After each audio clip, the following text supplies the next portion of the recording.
Tenemos visitas en Maldita Suerte. Está con nosotros Alejandro Peluca Gramajo, secretario general de la UTEP, de la Unión de Trabajadores de la Economía Popular. Peluca, ¿cómo estás? Buen día. ¿Qué tal? Buen día, ¿cómo estás? Gracias por venir. No, por favor, gracias por la invitación. Venimos siguiendo desde siempre en Maldita Suerte lo que sucede con las organizaciones sociales, como en aquel entonces lo que comenzó con los Cayetanos, luego termina en la UTEP. Lo que pasó la semana pasada, en el Día de San Cayetano, y te quiero preguntar por eso. ¿Qué significa esa confluencia de la UTEP, la CGT, las dos CTA, organizaciones de izquierda, y esa unidad que se vio por abajo en una jornada de protesta contra el gobierno? Bueno, a ver, para mí tiene como dos facetas lo que significó el 7 de agosto. Primero, que no es un contexto cualquiera, porque lamentablemente nos toca hacer un 7 de agosto en un país casi prendido fuego, porque los índices de pobreza en la Argentina son muy elevados. Es casi 25 millones de compatriotas que están en situación de pobreza, 10 millones de compatriotas en situación de indigencia, 7 de cada 10 niños en la Argentina son pobres. Hay un dato que no circula, pero creo que a partir del informe que sacó la UNICEF hoy, que dicen que hay 1,5 millones de pibes que se van a dormir sin comer, va a empezar a aparecer lo que nosotros venimos alertando, que es la situación de desnutrición en los pibes y pibas. En una Argentina en donde el desempleo crece abruptamente, en donde la desigualdad crece abruptamente, bueno, y en un gobierno que ha decidido dinamitar todos los mecanismos de diálogo para resolver los problemas de cada uno de los sectores, un gobierno que ha decidido ejercer la violencia política a través de los medios de comunicación, a través de la represión en la calle, porque ha intentado desactivar todo mecanismo de protesta a través del protocolo antipiquete, que no le ha resultado, porque si uno hace un balance de estos 7 meses y pico, 8 meses de gobierno, ha sido muy grande el nivel de conflicto que ha atravesado la Argentina.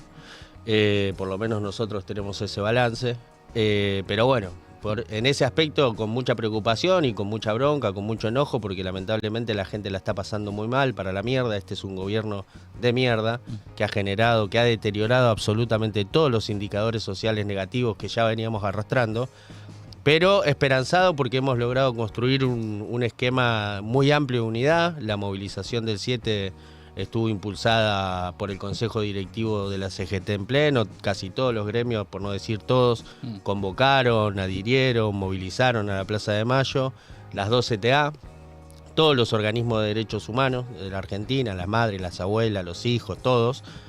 Y después hubo una adhesión también de todas las agrupaciones políticas del campo nacional y popular, porque convocó parte del peronismo de la provincia de Buenos Aires, o el peronismo de la provincia de Buenos Aires, con los intendentes, el espacio de Axel, convocó la Cámpora, convocó el Partido Justicialista de la Ciudad de Buenos Aires, convocaron todas las agrupaciones políticas de la Ciudad de Buenos Aires, convocó el Frente Patria Grande. Bueno, creo que se terminó constituyendo en una gran movilización unitaria, que para nosotros lo importante era poner el eje en el tema de la pobreza, si bien es una fecha sensible por lo que significa San Cayetano, en el que está arraigado en lo más profundo del corazón del pueblo humilde, porque hay mucha gente que va a pedirle a San Cayetano o a agradecerle a San Cayetano en cada uno de los santuarios que hay en la Argentina, y también porque está arraigada en la conciencia colectiva del pueblo trabajador por lo que significó la pelea que dio el compañero Saúl Ubaldini saliendo de plena dictadura. Bueno, en ese contexto nos encuentra haciendo una gran jornada que, bueno, sigue un poco también en la dinámica que venimos construyendo con todos los agrupamientos sociales y sindicales de la Argentina. Insisto, es un momento crítico, pero esperanza, y por lo menos a nosotros nos da la fuerza para seguir peleando, para intentar ponerle un freno a este gobierno. Ahora vamos a ir a los desafíos que tiene el campo popular, ¿no? Ahora atravesado definitivamente por una crisis muy fuerte que venía de arrastre y que por estas horas se observa ahí como una especie de descomposición brutal. Pero, ¿qué cambió con la llegada de Milei? Porque pobreza había, pobreza infantil había, comedores había, gente con años de arrastrar situaciones de penurias en los barrios populares ya existía. Es una realidad que ya existía, pero ¿qué cambió con la llegada de Milei? ¿En dónde hubo un quiebre ahí que ustedes están advirtiendo como problemático?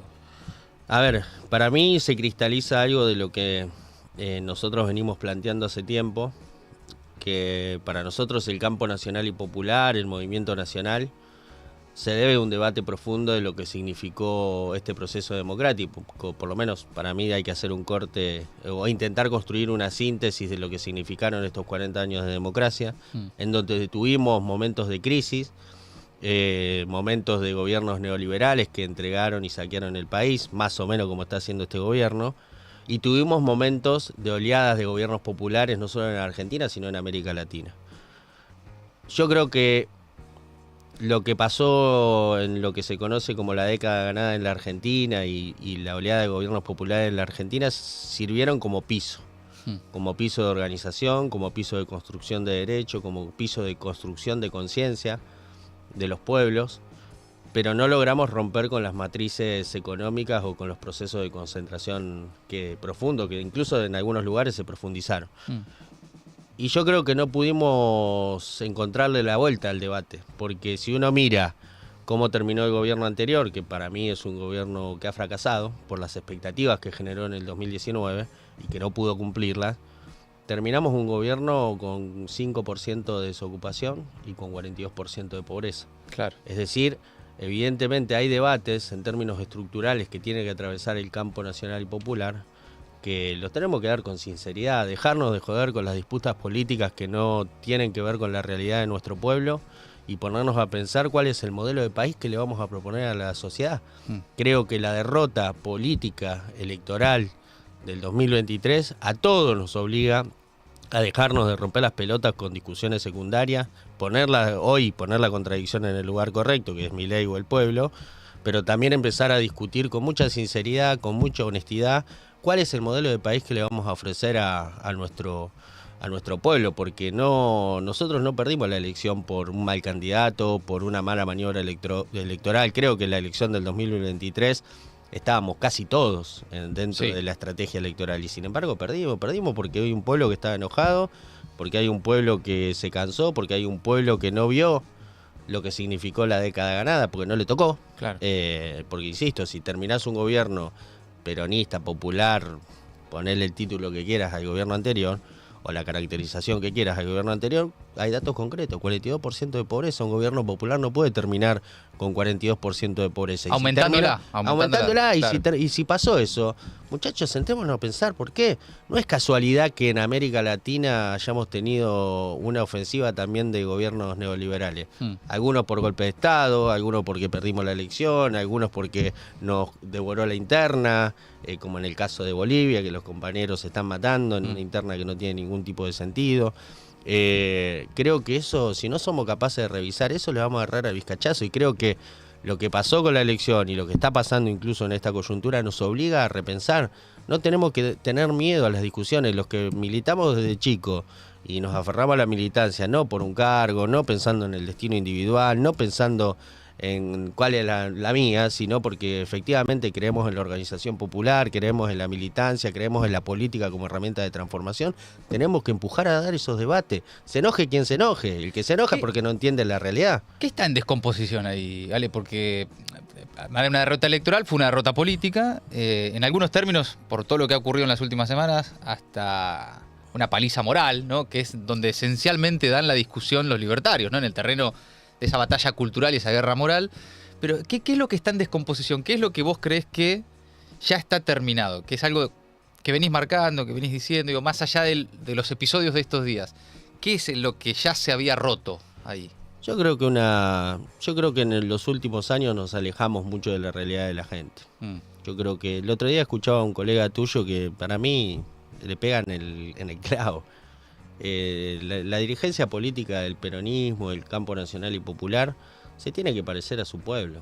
Tenemos que tener la generosidad, la grandeza de empezar a promover nuevos dirigentes que provengan de cada uno de los sectores que representa, porque en definitiva el peronismo también fue eso. El Perón, ¿qué fue lo que hizo? Incorporó a cada uno de los sectores del trabajo, los empoderó, le dio derechos, los hizo protagonistas en el proceso de planificación incluso del país, porque si había algo que sucedía como moneda corriente en pleno proceso peronista es que la Cámara de Diputados estaba lleno de laburantes, los ministerios estaban llenos de laburantes. ¿Por qué? Porque había una decisión de empoderamiento en función de intentar resolver los problemas concretos de cada uno de los sectores y porque también hubo una estrategia de transferencia de poder. ¿Por qué los trabajadores defendieron a muerte el peronismo? Porque significó también un modelo de país, bueno, pero que también tenía una lógica de empoderamiento, de participación. Yo creo que hubo un poco de ruptura entre la dirigencia. Se alejaron de lo que pasaba en Me parece en el que barrio. sí, y a ver, no lo digo pensando ni buscando nadie en particular. Creo que fue una lógica, que una dinámica que nos llevó y que nosotros la tenemos que revisar y corregir. Porque de última todos fuimos responsables de lo que pasó, algunos con mayor responsabilidad, otros con menor responsabilidad. Pero acá no se trata de buscar responsables individuos, se trata de atacar los problemas, buscar las causas y tener la generosidad de que somos compañeros y tenemos que discutir las cosas con altura, con grandeza. Las cosas más duras nos las diremos en los ámbitos que corresponde. Claro. Y no hay que tenerle miedo a la discusión porque somos compañeros y bueno, y si alguien se equivocó... Además ya está todo roto, ¿no? Sí, pero bueno, no hay que resignarse. Yo insisto, claro. Para mí... No sobra nadie, claro. Falta, porque tenemos que ir a buscar a todos los que se desencantaron con el movimiento nacional. Yo igual decía el otro día algo en la plaza, que me tocó cerrar el acto, que es difícil pensar la reconstrucción del movimiento nacional si no somos capaces de ponerle un freno al gobierno de Milei, porque la ofensiva de destrucción social que está desarrollando este gobierno, que por ahí hoy no se alcanza a ver con mucha claridad, pero si uno va a lo más profundo de nuestro pueblo, la descomposición en términos de violencia, en términos de desesperación, en términos de angustia es muy grave. Sí. La gente sale a chorear para un cacho de cable porque no tiene para morfar, la gente vuelve a caer en la falopa porque no tiene cómo resolver la olla para su familia, la gente se endeuda con los tranza porque no tiene para pagar el alquiler, no tiene cómo comprar un medicamento, no tiene cómo pagar la luz. La gente en el proceso de desesperación hace cualquier cosa, se mata, hay un choreo y te pegan un tiro, te afanan una bici, por un celular, por cualquier cosa de eso. Y ese nivel de descomposición que empieza a haber, para mí puede tener un nivel de gravedad en términos de retroceso quizás irreversible.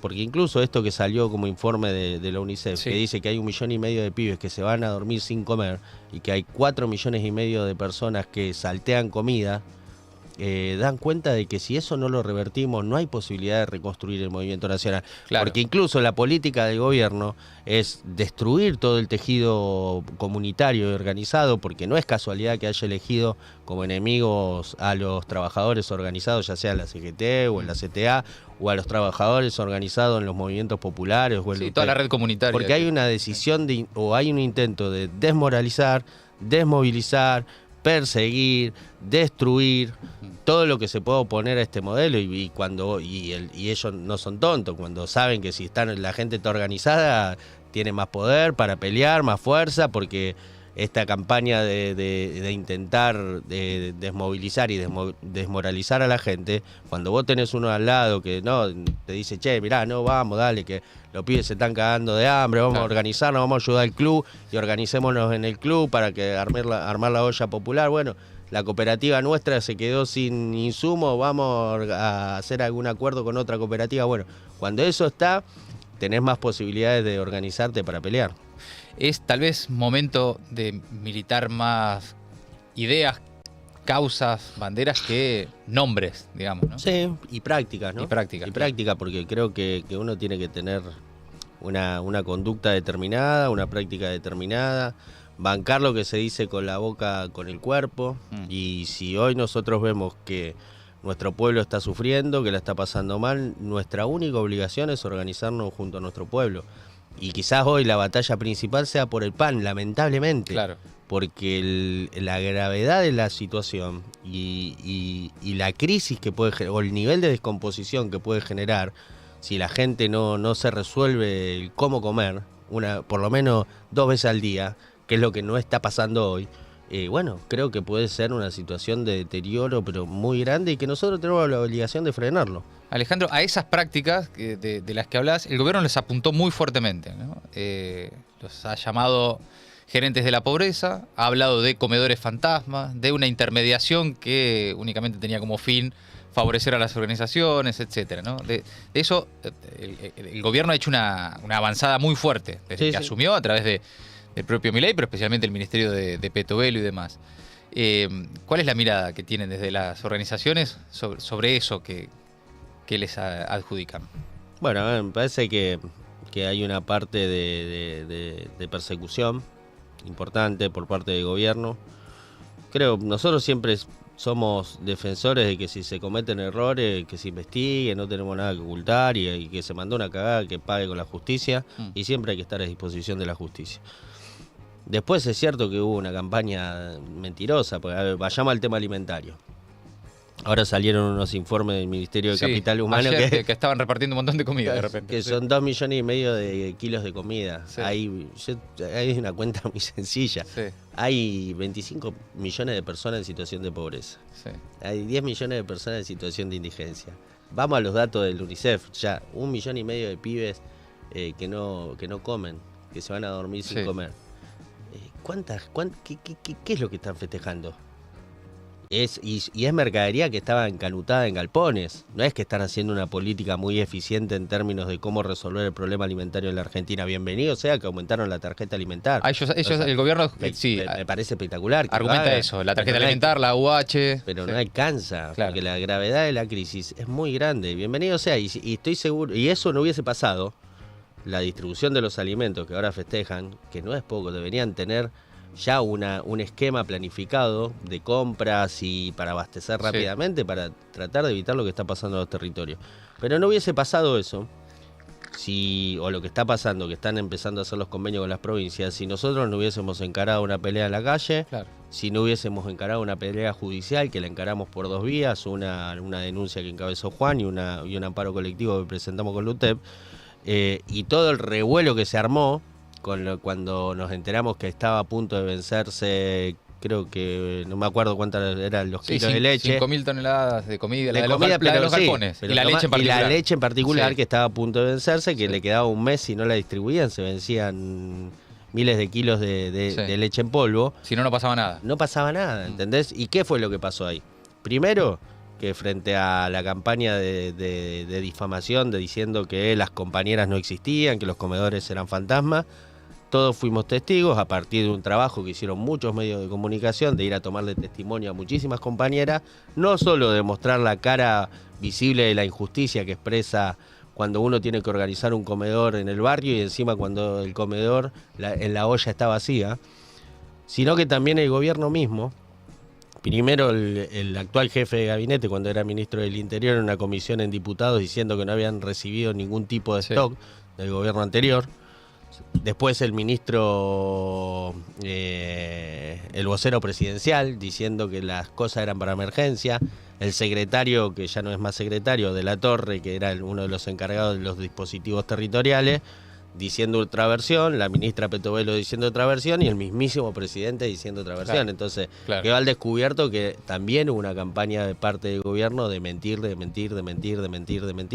Insisto, si hubo alguno que se mandó alguna macana, que lo investigue, nosotros no tenemos ningún problema. Pero lo que quedó al descubierto, que este gobierno no tenía pensado ningún tipo de política para resolver el problema del hambre, que como vos decís, no es una cosa que se generó 100% por responsabilidad de este gobierno, pero a partir de cada una de las políticas se profundizó.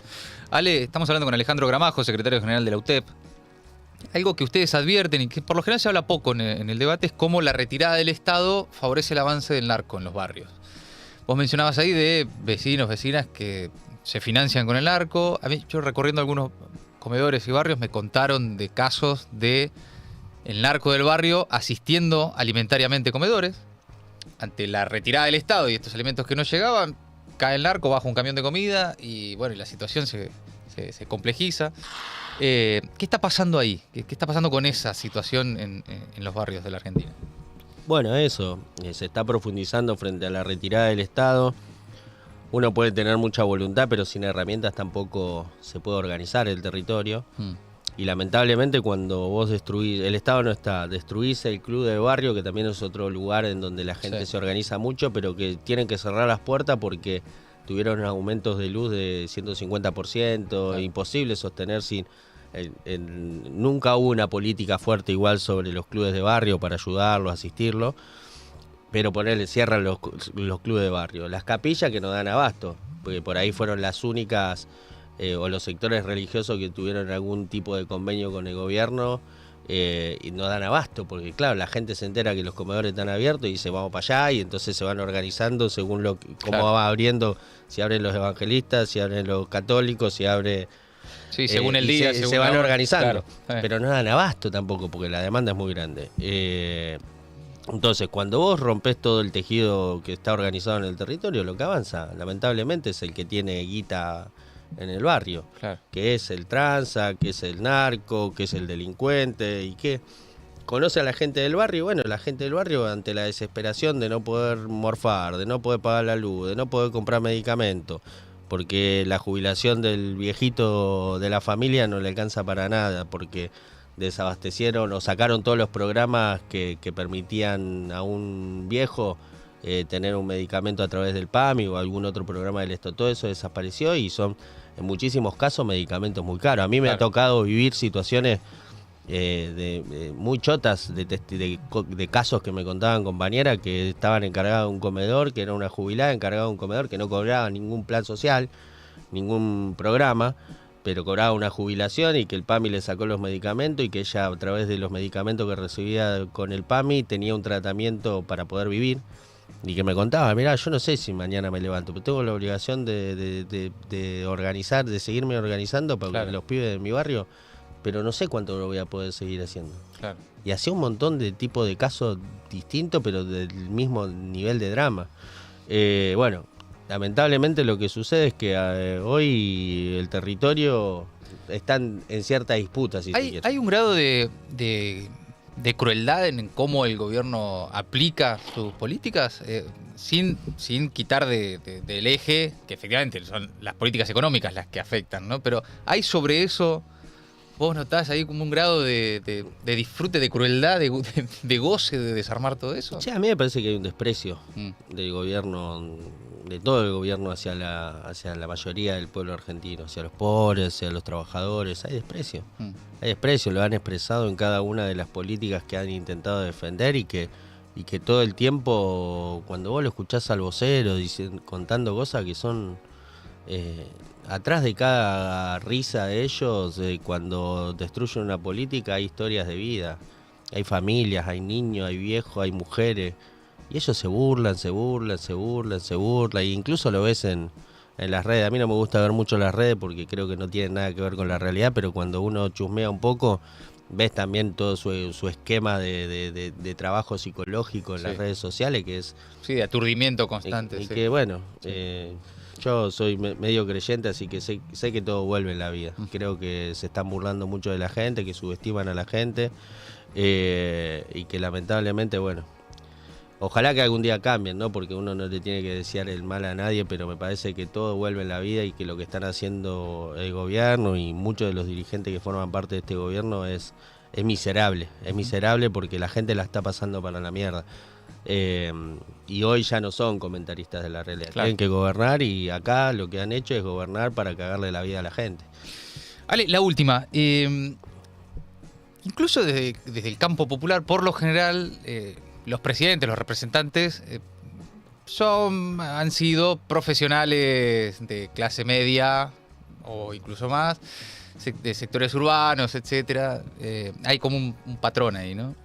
¿Te imaginas algún día un presidente que venga de alguna barriada, que venga un trabajador, un laburante, de esos que la están remando hoy en un barrio, y que algún día se dé en la Argentina un presidente trabajador?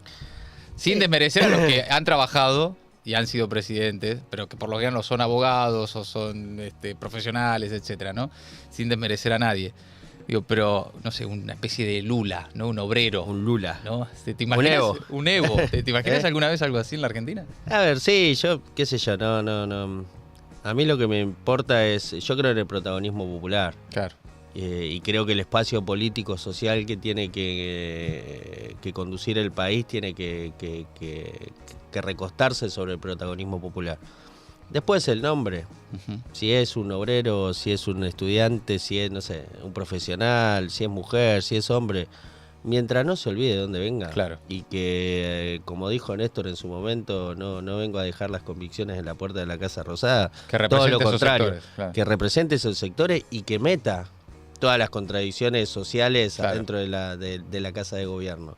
Ese es el deber que tiene que cumplir, ya sea un presidente que venga de la clase obrera, o un presidente que venga de la clase media, una presidenta que venga de, no sé, de cualquier sector o del campo, no importa. Claro. Lo importante es que no se olvide dónde venga y que tenga firmes convicciones para meter toda la problemática social adentro del gobierno, porque acá en definitiva nosotros, por lo que peleamos, porque se resuelvan los problemas de nuestro pueblo y que nuestro pueblo protagonice en la reconstrucción de la Argentina. Y no me cabe igual duda que este proceso que se abrió, porque para mí se abrió un proceso nuevo en la Argentina, Sí.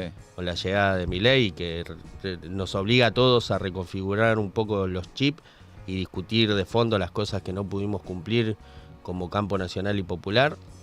Creo que este proceso que se abrió también va a dar cauce a nuevos protagonistas que van a surgir de la pelea también de nuestro pueblo, porque me parece que ahí está el eje central, porque este gobierno no deja dudas que eligió gobernar para una minoría, que puede estar expresada en el 20% de la sociedad, con suerte, y un 80% que va a quedar afuera. Bueno, nosotros tenemos que ir a buscar ese 80%, no para ganar una elección, sino porque también hay necesidad de reconstruir el movimiento nacional con los humildes, con los trabajadores, con el movimiento de mujeres, con el movimiento estudiantil, con los empresarios nacionales, con los sectores del campo pobre, los sectores del campo medio, a discutir cómo vamos a planificar la Argentina, porque hay que dejarse de joder con la improvisación de que llego yo y hago esto, viene aquel y hace aquello. Hay que sentar, yo digo que nuestra ley base. ¿Cuál es la ley base del campo nacional y popular? Claro. Que planifique el país, qué vamos a hacer con los recursos naturales, qué vamos a hacer con las economías regionales, qué vamos a hacer con la repoblación de la Argentina, cómo vamos a resolver los problemas de los grandes centros urbanos, cómo vamos a dar una política para que la gente vuelva al campo, qué vamos a producir, cómo vamos a producir, quién va a producir, vamos a un proceso latinoamericanista de integración al mundo, ¿para qué? Solo para configurarnos en una idea política buena, pero que después no tenga ningún peso de integración soberano en el mundo. O vamos a tratar de, bueno, eso que iniciamos desde el 2003 en adelante, con Néstor, Lula, etcétera, etcétera, que fue una idea política buena, pero que no tuvo los resortes necesarios para integrarse al mundo. No producimos ni un auto juntos, no producimos ni un escarbadiente juntos. Claro. Tuvimos algunas ideas, fuerzas, pero no pudimos materializar. Bueno, todo eso tiene que ser materia de discusión para que efectivamente el campo popular y nacional pueda ofrecerle a nuestra sociedad cuál es el modelo de país que nosotros le proponemos a nuestro pueblo. Alejandro, gracias. Un gusto charlar con vos. No, gracias a usted. Alejandro Peluca Gramajo, secretario general de la Unión de Trabajadores de la Economía Popular, charlando en Maldita Suerte. Nos merecemos bellos milagros y ocurrirán. Maldita suerte.